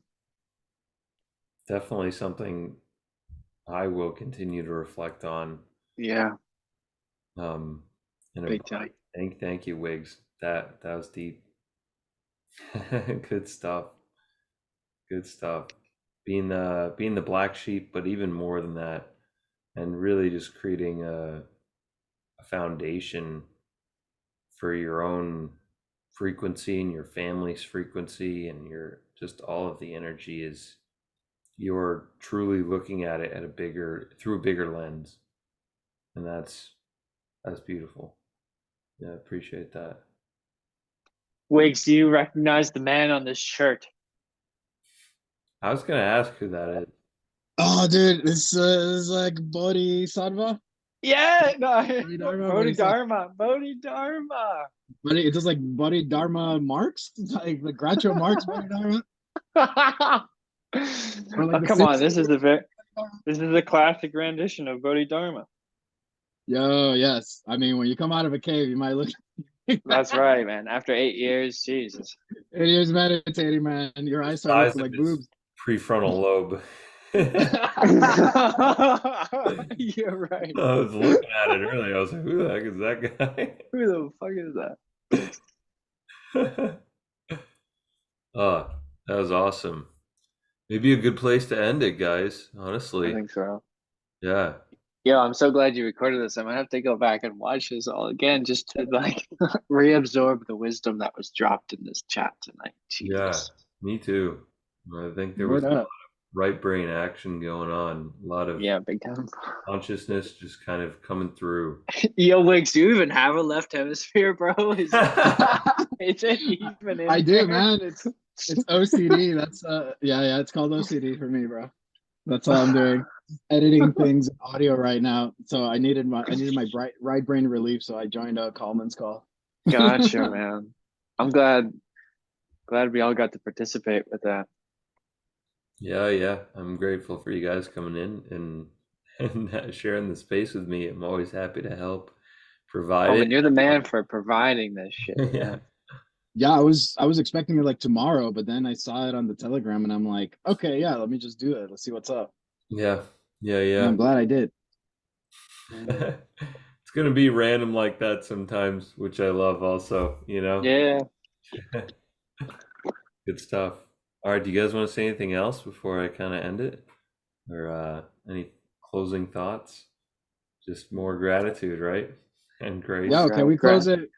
Can we close it with a little bit of breath work, man? What do you recommend? Oh, yeah. Hmm. Okay. Hold on.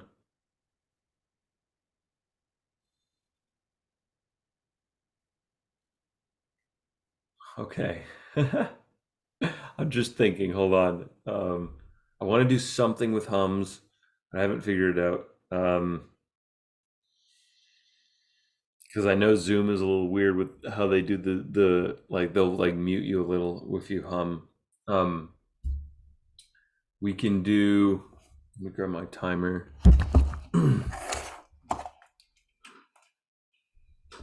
Hmm. Let's do 6 inhale, 4 exhale hums, and we'll hum for. I think you guys are pretty good in terms of bolt score, so we'll hum for 12. So it'll be 2 minutes of humming total. Wait, sorry. Let's hum for 16. Let's see if we can hum for 16. Can we do that? Here, wait, let me put up the 1 sec. That sounds like exactly what I need right now.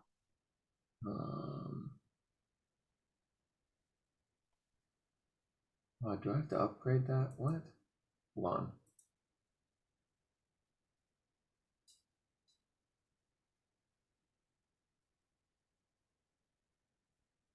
One second, guys.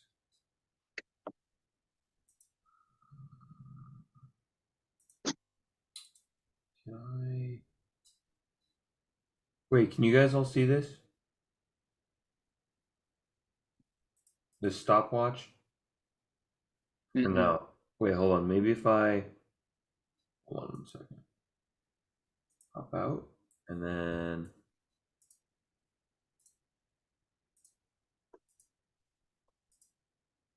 gonna close all my 18,000 windows. Feeling that. All right, I got this. One sec.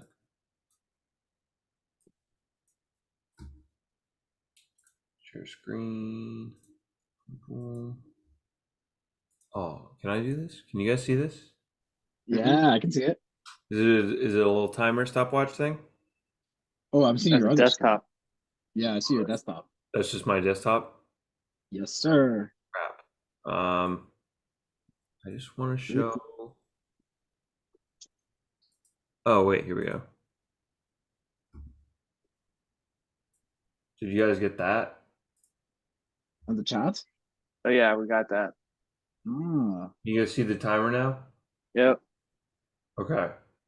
Can you press start and see if it actually changes for us too? Okay, yeah, we can see that. It comes up in the top left corner. Oh, okay, cool. All right, sweet. All right, so I'm gonna mute myself because I'm gonna be humming. Basically, we're gonna do big inhales. So inhale fully through the perineum, building up through the chest, not letting the shoulders raise, breathing into the back of our ribs. Really in for 4. Exhale, hum for. Actually, let's do 5 and 15. Is 15 too much? Is that good? Mm. No. All right. We'll inhale 4, exhale 16, and we'll do that 6 times. No, 9 times. 3 minutes. You guys down for 3 minutes? yeah, let's rock it. Wait. Let's do So it. four in, no holds, just 4 in, 16 up. Yeah, 4 in, 16 out, and it's an exhale hum. So you can mute Gotcha. yourself if you want to. Start off with a loud hum, and then just fade. And then inhale 4. Exhale, hum, and make the hum very resonant in the chest. You want your chest to actually inflate so you can hum in a bigger space. So, Mm. excellent. I guess I'll keep myself unmuted, but I don't know if you guys want to, whatever. All right. Take a couple kind of clearing breaths or breaths to prepare.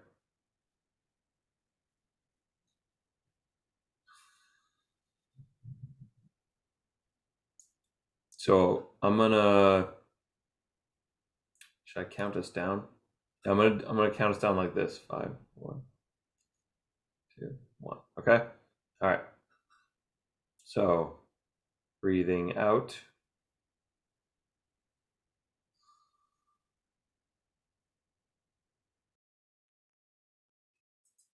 Breathe in.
Swallow.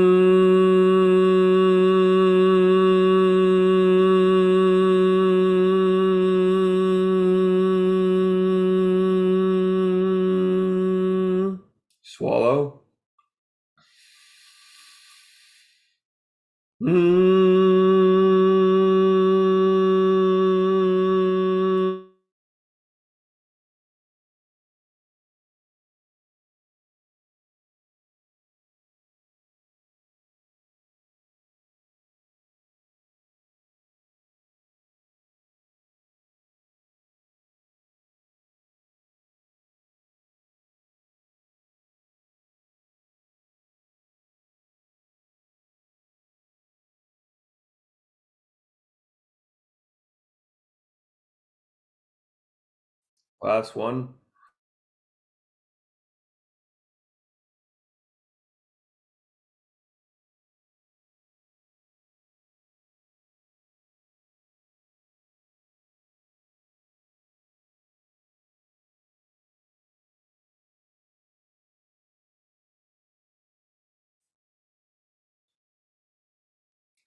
Excellent. Great job, guys.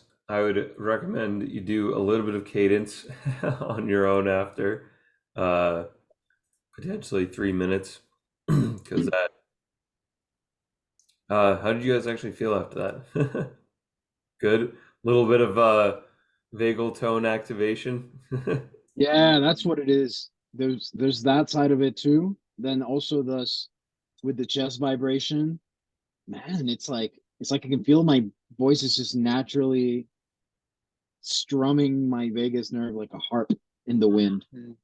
That's how it kind of feels. I like naturally went up in tone and had to redo a lower octave. I was like, let's switch up my octave on this next one, and it would like gradually just keep going. And I was like kind of going like this with it. Just something happened to me. I observed. I listened to your hum too, and I'm like, damn, dude, you're like freaking like ninth chakra trying to reach that frequency. It's like some Mariah Carey squeal, like, like humming. I'm like, yo. Yeah, humming is your how loud you can hum is a reflection of your life force battery. So keep that in mind when you're doing humming in general. Humming as a practice is an amazing thing to incorporate into your everyday life. Coleman, Yeah. I have a question. That Yeah. actually, because you mentioned nitric oxide earlier when you were going over some of the modules that you teach in your course. And I'm wondering, how are we absorbing this nitric oxide? One thing you asked us to do is swallow. I know that it's produced in the paranasal cavity, but how exactly is it all absorbing and like distributing itself throughout the body when we're humming like that? So nitric oxide gets produced in the paranasal cavity. It gets picked up as we breathe in, and it allows the blood oxygen gas exchange to happen at lower places in our lungs. So at the deeper tendrils, at the I always miss this word, bronchi, whatever that word is. So it allows for more of a gas exchange to happen. In addition to that, it's also produced in all of our endothelial tissues. So like every cell has these like mesodermal layers, and in between those layers are these cells, these tiny little cells, and each one of those produces nitric oxide and allows for the delivery from basically those lower parts of our lungs to allows for the delivery of the free oxygen that's exchanged once we've created free oxygen in our body through the usage of carbon dioxide as the catalyst for the separation of hemoglobin from oxygen. Does that make sense? Yes, so it's working with nitric oxide is working with our carbon dioxide to make oxygen delivery more efficient? Yes. So think of it as nitric oxide is like the transporter of it. In addition to that, how it relates, it's nitric oxide relates to, it's more carbon dioxide that relates to the stimulation of the vagus nerve. Increases in carbon dioxide allow the vagus nerve to excrete. The pressure of that allows the vagus nerve to not excrete, but release a hormone called acetylcholine, which reduces the heart rate in general. So just like lowering our heart rate is part of parasympathetic activation, which is connected to the vagus nerve, connects our heart. So it's a heart thing in general to increase vagal tone and increase, like carbon dioxide is just inherently, that's one of its properties, is increasing vagal tone. So the more carbon dioxide you have in your body, the more vagal tone you have. If you do a strong breath hold, you're likely going to have more, and rebalance your blood pH chemistry, you're likely going to be able to hum louder just in general. But humming in and of itself also stimulates just that vagus nerve, because I actually don't know the answer to that. I don't know the specifics behind it, but I feel like I can probably figure it out and explain it. You know what I mean? When you Yeah. do, please message me. Well, I think like, I mean, it all has to do with like the releasing of endothelial tissues, and the body just kind of relaxes in general through that. And just like the more carbon dioxide and the more free oxygen in your system, and the more kind of blood and lymph and all of these fluids that you're moving that activate fascia, that release fascia, that increase parasympathetic tone. It's all connected. It's all like it's less linear. There's more just like a holistic vibration that happens. Like we Man, are you just inspired me to start a yoga session. I'm not gonna lie. nice. Like the like I mentioned earlier, fascia is energy, frequency, and vibration. So it's vibrating every single, like I think all the little tissues, all those little tissues and all the little webby connective stuff gets vibrated as well. And we are like that tensegral model. If we vibrate any one part, the rest of it feels resonance, feels vibration, feels activation. So it's in that way, I think that there we go. I figured it out. You figured it out for us. Yeah, Yo. I mean, dude, got any images? Please post it on the Telegram. I'm curious about it because somebody also was mentioning that to me, and it was after I had the call with you where you were talking. You did that whole spiel on everything, like everything that went from like breathwork to gene keys, and somebody was mentioning the same thing Raymond was talking about, where about the whole nasal cavity. So I'm curious myself. I'm glad Wait, you brought it up. what did you want me to post in the? About the nitrous oxide and how all that. Oh yeah, it's like, part of my course. nitric I'd be happy to sign you up, give you access. Thanks, homie. Game. You're the fucking man. Yeah. Honestly, like I really appreciate you guys coming in on these calls and being part of the energy exchange. So that to me is just as much worth it as it is, money. Yeah, bro. You know what I mean? It's all Bio Geo crew.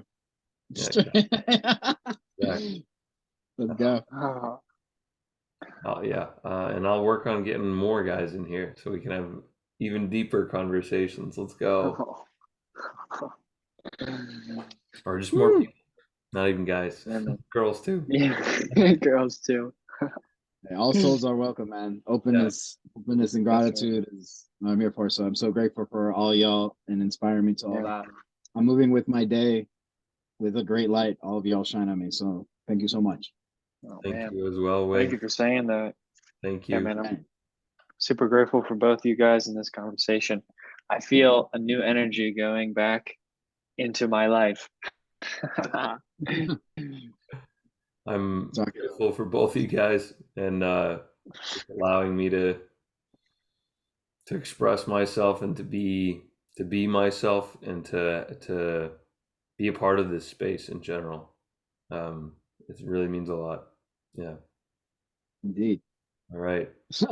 We'll end it here. Thanks again, guys. I'll talk soon. Thanks, guys.